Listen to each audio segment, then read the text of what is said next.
कृष्णा की मुस्कान देखकर ऐसा प्रतीत होता है कि आज पंडित रामकृष्णा मुझसे बदला लेकर ही रहेगा।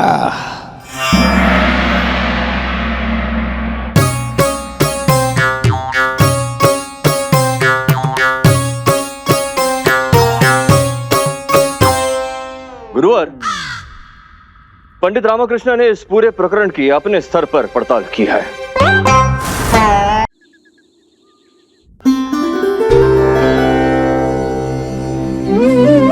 अरे रे, महारानी चीना देवी, ये आप क्या कर रही हैं? अंतिम दर्शन कर रहे हैं इन शुभ चरणों के एक साथ महाराज। फिर कल तो इनमें से एक चला जाएगा ना, और एक सदैव के लिए विदा हो जाएगा। महाराज, आपको आपत्ति ना हो तो तनिक चल के दिखाइए ना थोड़ा। किस लिए? वो इसलिए महाराज कि हम आपको आपके दोनों पैरों पर एक साथ चलता देखकर उस चित्र को सदैव के लिए अपनी स्मृतियों में बसा लेंगे। कल से आपकी चाल संभवतः इतनी लयबत ना रहे महाराज। ये बात और है महाराज कि सिंह चाहे एक पैर पर चले या चार पैरों पर, सिंह सिंह ही रहता है।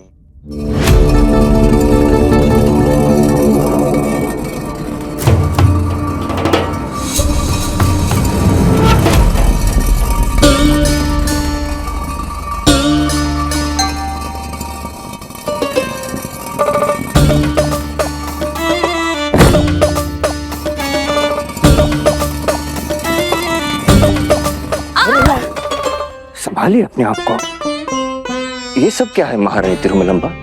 ये इतना भारी उपकरण किस लिए? इतिहास स्वयं को दोहराएगा तो इसकी आवश्यकता तो पड़ेगी ही ना महाराज। हम कुछ समझे नहीं।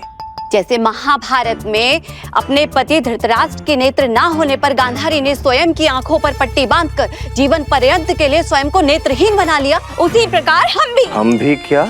हम भी महाराज इस भारी उपकरण से अपना एक पैर तोड़ डालेंगे महाराज, और जीवन भर आपके साथ आपकी चाल की लय से लय मिलाकर चलेंगे। जब हर सुख दुख साथ निभाने का प्रण लिया है तो फिर ये क्यों नहीं?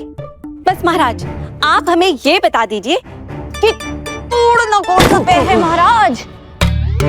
हाँ, वैसे दाएं पांव में आजकल थोड़ी पीड़ा सी रहती है। हमारे किंतु हम ऐसा कुछ नहीं करेंगे महाराज, क्योंकि हम जानते हैं कि आप जैसे वीर पराक्रमी योद्धा को कभी किसी के सहारे की कोई आवश्यकता नहीं पड़ सकती। हम तो केवल आपका एक पैर बनकर आपके साथ चलना चाहते हैं। अवश्य पिछले जन्म मोती दान किए होंगे हमने, जो इस जन्म उसका फल स्वरूप ईश्वर ने हमें आप जैसे समर्पित और अतः प्रेम करने वाली पत्नियों के रूप में दिया है। कृतज्ञ है हम ईश्वर के इस दुर्लभ उपहार के, किंतु हमें पूर्ण विश्वास है कि आप दोनों में से किसी को भी कोई बलिदान देने की आवश्यकता नहीं पड़ेगी, क्योंकि उससे पूर्व ही पंडित रामकृष्ण के हाथों संपूर्ण न्याय होगा और वास्तविक दोषी को उसके किए का दंड मिलेगा। हमें पंडित रामकृष्ण के बुद्धि कौशल पे पूरा विश्वास है।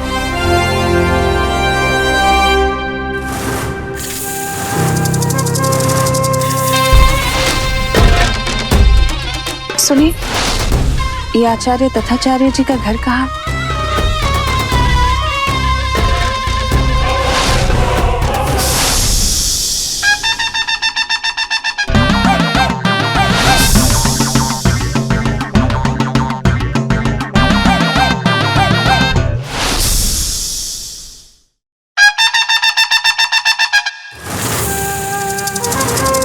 सौ सुनार की एक लोहार की।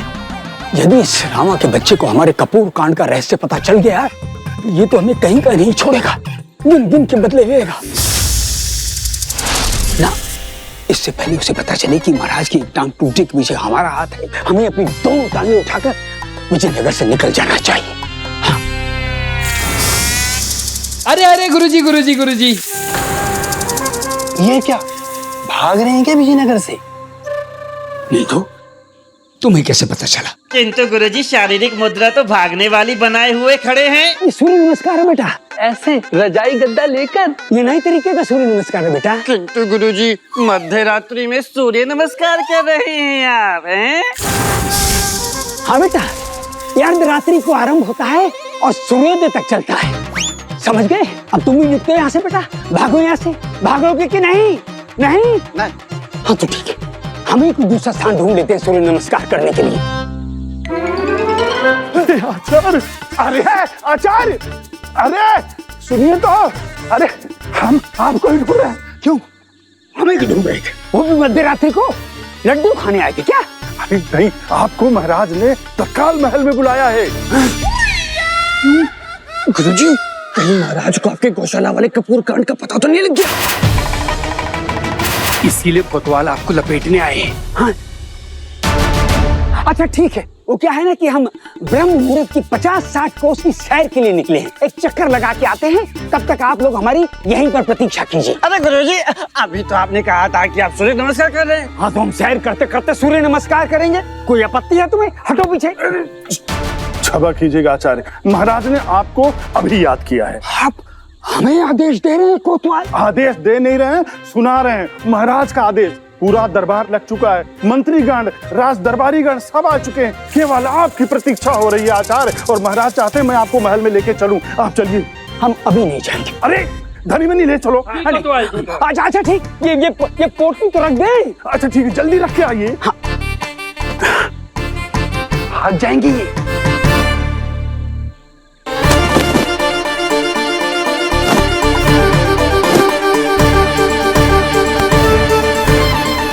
अरे धनी मनी उठा लो।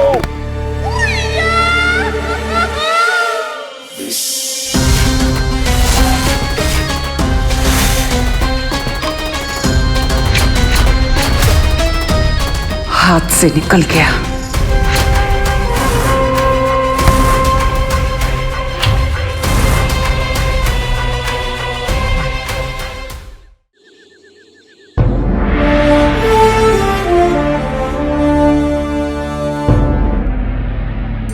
उठा लीजिए। उसके पश्चात दरबार की कार्यवाही आरंभ करते हैं पंडित रामकृष्ण। क्षमा करें महाराज, किंतु क्या उठा लूं? वही जो कब से झुककर आप ढूंढ रहे हैं। नहीं, वो मैं कुछ गिरा नहीं है महाराज, मैं कुछ नहीं।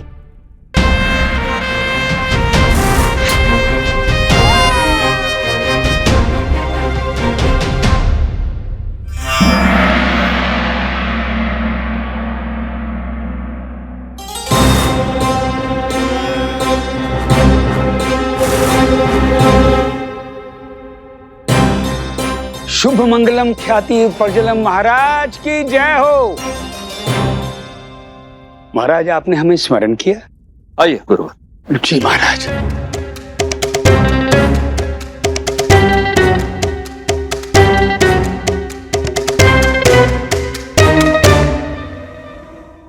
पंडित रामाकृष्णा की मुस्कान देखकर ऐसा प्रतीत होता है कि आज पंडित रामाकृष्णा मुझसे बदला लेकर ही रहेगा।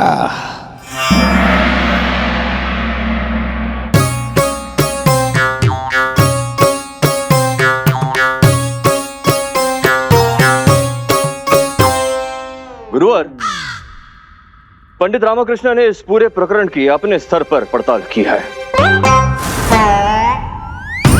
और ये पता लगाने की चेष्टा की है कि आखिर सुब्बा राव की टूटी टांग का वास्तविक जिम्मेदार कौन है। और अब पंडित रामाकृष्ण हम सबको इस विषय में कुछ कहना चाहते हैं। क्या करोगे बताकर सुब्बा राव? क्या हो जाएगा यदि पता चल भी गया कि दोषी कौन है? तो क्या उससे तुम्हारी टूटी हुई टांग तुम्हें वापस मिल जाएगी? केवल अपने प्रतिशोध के अहंकार को सिद्ध करने के लिए इतना बड़ा बखेड़ा कर रहे हो तुम। छोड़ दो ये अहंकार। अहंकार से कुछ नहीं होगा सुब्बा राव। हम मानते हैं कि त्रुटि हो गई त्रुटि भैंस से। अब उसके लिए किसी निर्दोष को फंसाना अच्छी बात नहीं है ना। भूल जाइए इस प्रसंग और आगे बढ़िए, भले एक ही टांग पर। और सिद्ध कीजिए कि यदि मनुष्य में साहस हो तो एक टांग पर भी वो कुछ भी कर सकता है। पुरुष बनो, पुरुष। पुरुष बनो? वो तो पहले से ही पुरुष है। हमें पता है। किंतु ये तो आप ही ने कहा था गुरुवर, अपनी तेज ऊंची कड़क खड़खड़ाती आवाज में, यही विजयनगर न्याय प्रणाली के नियम हैं। आंख के बदले आंख, हाथ के बदले हाथ, कान के बदले कान और पैर के बदले पैर।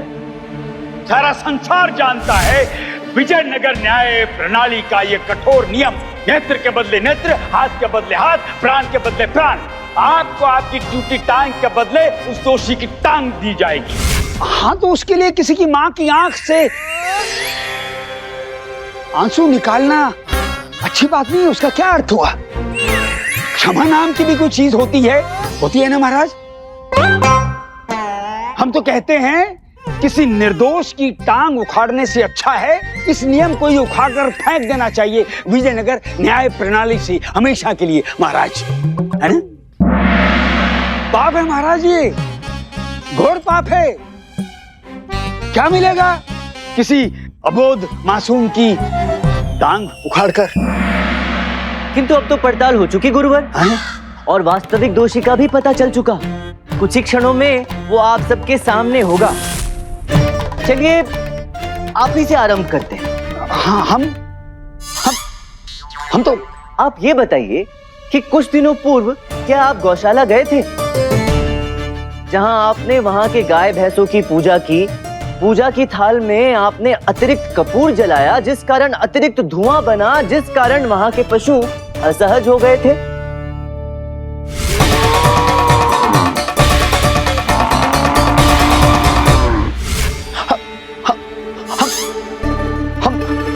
हम तो वहां। अरे रे, आप तो बोल भी नहीं पा रहे हैं गुरुवर। रहने दे, मैं बोलता। महाराज, गौशाले का ग्वाला इस समय दरबार में उपस्थित है महाराज, जिनका ये कहना है कि कपूर के उस अतिरिक्त धुएं के कारण इनकी सौम्यवती इतनी असहज और विचलित हो गई कि उसने सारे दिन भोजन ही नहीं किया। सही कहा ना मैंने? जी महाराज, ये सत्य कह रहे हैं। बेचारी सौम्यवती पूरे दिन भूखी रही, चारे की ओर देखा तक नहीं महाराज। क्षमा महाराज, गलती हो गई महाराज, आदत है। महाराज, अब यहाँ एक दूसरी और रोचक बात यह है महाराज कि उसी दिन गौशाले की दीवार भी गिरी, जिसकी कुछ ईंटें इनकी भैंस है। सौम्यवती महाराज, सौम्यवती, जिसकी कुछ ईंटें सौम्यवती के ऊपर भी गिरी। अब उस चोट की पीड़ा से घायल होकर, विचलित होकर सौम्यवती यहाँ वहां भागने लगी। अब नियम ये है महाराज कि पशु द्वारा किए गए अपराध का उत्तरदायी उसका स्वामी होता है। किंतु यहाँ जो कुछ भी हुआ वो तो परिस्थितियों के कारण हुआ। सौम्यवती को उकसाया गया, जिस कारण ये संपूर्ण घटना घटित हुई। तो न्याय ये कहता है कि दोषी महाराज नहीं है, दोषी वो व्यक्ति है जिसने सौम्यवती को उकसाया। दंड उसे मिलना चाहिए जिस कारण सौम्यवती विचलित हुई। कौन? किसे? महाराज, उस कपूर के धुएं के कारण सौम्यवती ने सारे दिन कुछ नहीं खाया, जिसकी वजह से वो कमजोर थी। ऊपर से दीवार भी गिर गई, जिससे वो और डर गई। यदि वो भूखी नहीं होती तो इतना कभी नहीं घबराती। किंतु दीवार को तो दंड नहीं दे सकते महाराज। महाराज, मुझे न्याय चाहिए महाराज, न्याय। देखिए महाराज, क्या हो रहा है आपके राज दरबार में। आपके राजगुरु की टांग ली जा रही है महाराज। अब सोचिए महाराज, यदि राज्य का राजगुरु लंगड़ा कर चले गए एक टांग पर, तो राज्य कैसे चलेगा? उस राज्य का क्या होगा महाराज? महाराज, ये तो कलंक होगा ना तुलवा वंश के संस्कारों पर। महाराज, रोकिए इस अत्याचार को महाराज। काश हम ऐसा कर सकते गुरुवर, किंतु जैसा कि आप जानते ही हैं, तुलवा वंश के लिए उसका न्याय ही धर्म है, और न्याय से सर्वोपरि और कुछ भी नहीं। आप और हम भी नहीं।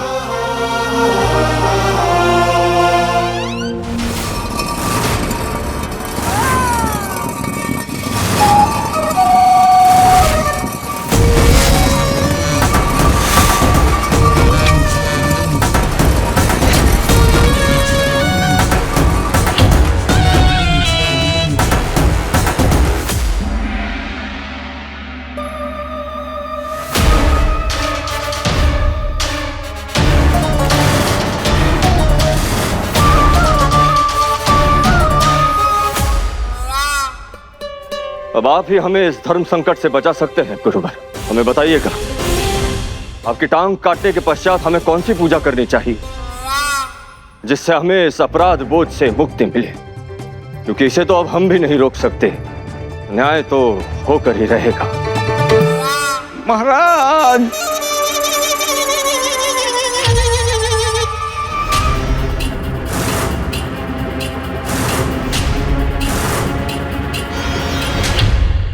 ये मेरा जहर फिर से मेरे शरीर में बेकाबू हो रहा है। अगर इसे मैंने शीघ्र ही निकाला तो ये मुझे तेजाब बनकर निकल जाएगा। ये बिना बताए कहाँ चले गए स्वामी? सुनिए,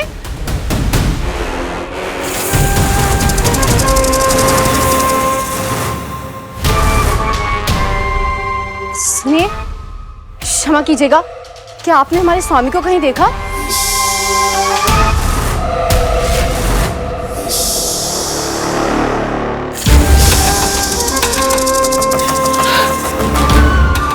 अब इन्हें क्या हुआ? आज सब हमसे भाग क्यों रहे हैं? स्वामी भी बिना बताए चले गए। क्या हो रहा है आज? न्याय तो यही कहता है गुरुवर कि दोषी की टांग कटनी चाहिए। वो टांग गुरुवर की नहीं हो सकती। वो टांग उस व्यक्ति की होनी चाहिए जो इस पूरे प्रकरण का वास्तविक दोषी है, जो गुरुवर बिल्कुल नहीं है। हम दोषी नहीं हैं। जी गुरुवर, आप दोषी नहीं हैं। हम दोषी नहीं हैं। धन्यवाद पंडित रामाकृष्ण, धन्यवाद। आप अनुमान भी नहीं लगा सकते कि ये सुनकर हमें कितनी प्रसन्नता और संतोष का अनुभव हो रहा है गुरुवर, कि आप दोषी नहीं हैं। हमें भी बहुत प्रसन्नता हो रही है सुनकर महाराज कि हम दोषी नहीं है।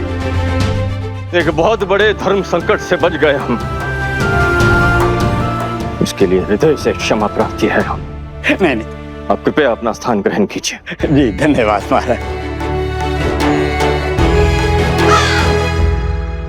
क्या है? क्या है? जाइए यहां से,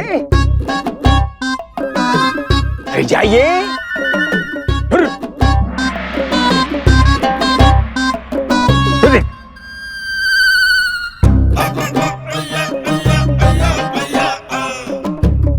धन्यवाद प्रभु, हम बच गए। बहुत खुशी है गुरुजी कि आपकी टांग बच गई। क्षमा करें महाराज, किंतु पंडित रामा ये बताने का कष्ट करेंगे, जब राजगुरु की पूजा विधि के कारण ये घटना घटित हुई तो राजगुरु तथाचार्य निर्दोष कैसे हुए?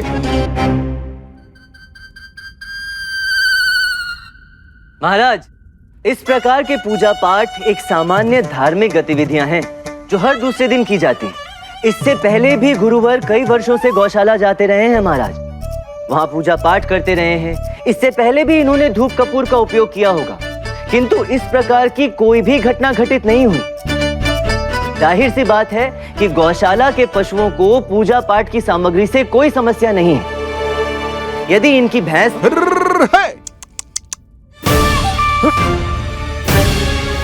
सौम्यवती, महाराज, यदि सौम्यवती को कपूर के धुएं से समस्या होती तो उसने पहले ही ऐसी प्रतिक्रिया दिखाई होती। इससे पहले भी वो विक्षिप्त होकर भागती, सुब्बाराव से टकराती और ये घटना पहले भी घटित हो सकती थी। हाँ। किंतु ऐसा कुछ भी विगत वर्षों में एक बार भी नहीं हुआ महाराज। प्रश्न तो फिर भी वही का वही रहा पंडित रामकृष्ण, इस पूरे प्रकरण का वास्तविक दोषी कौन है?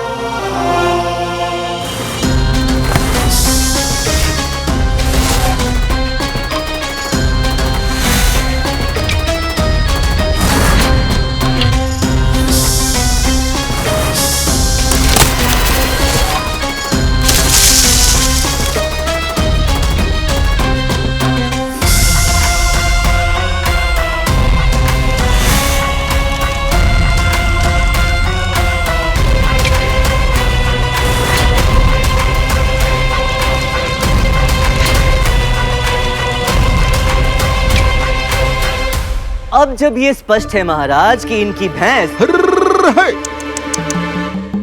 सौम्यवती, सौम्यवती, अब जब ये स्पष्ट है महाराज कि इनकी सौम्यवती गुरुवर के कपूर के कारण विक्षिप्त नहीं हुई, तो ये बात भी साफ हो जाती है कि वो दीवार गिरने के कारण चोटिल हुई और इसी कारण सारे दिन आंदोलित रही। हाँ तो हम समझ गए, इस पुनप्पा का पैर काटना चाहिए। ये तो घोर अन्याय है ना महाराज। गौशाला की दीवार ढह गई, इसमें मेरा कोई दोष नहीं। दोष तो ठेकेदार रामू जी का है ना कि इन्होंने हीन श्रेणी की दीवार बनवाई थी। हाँ तो ठीक है, इनका पैर काटना चाहिए। महाराज, मेरी बनाई दीवार में कोई खोट नहीं था। सारा विजयनगर जानता है मैं सदैव अपना कार्य निष्ठा और ईमानदारी से करता हूँ। ये सही कह रहे हैं महाराज, मैंने इनके काम की भी पड़ताल की थी। इनकी छवि बिल्कुल साफ सुथरी है, इनके काम में कोई खोट नहीं निकला। हो, हम समझ गए। दीवार बनाने वाली सामग्री में खोट होगी। अब यदि मसाले ही अच्छे नहीं होंगे तो रसोईया क्या खाकर स्वादिष्ट भोजन बनाएगा।